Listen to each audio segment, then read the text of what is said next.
Что вы, братульцы и сеструльцы, все ляжите, наверное, на проперженных диванах, а я его подготавливаю, нарезаю нитки. Буду швейчик крутить. Ну, табуретка такая незамысловатая старая. Полосочку черканул, чтобы каждую нитку не мерить. И пошел помаленьку, потихеньку. Отрезаем, нарезаем. Сколько надо мне.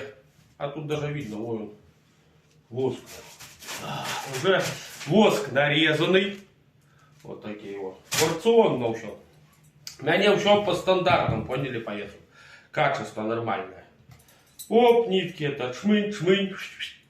И все, как говорится, нитки крутятся, лавеха мутится.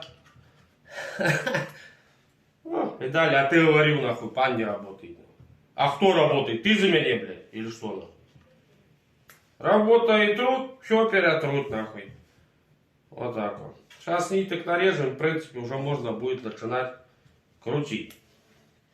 Крутить будем помаленьку. Куда ж спешить?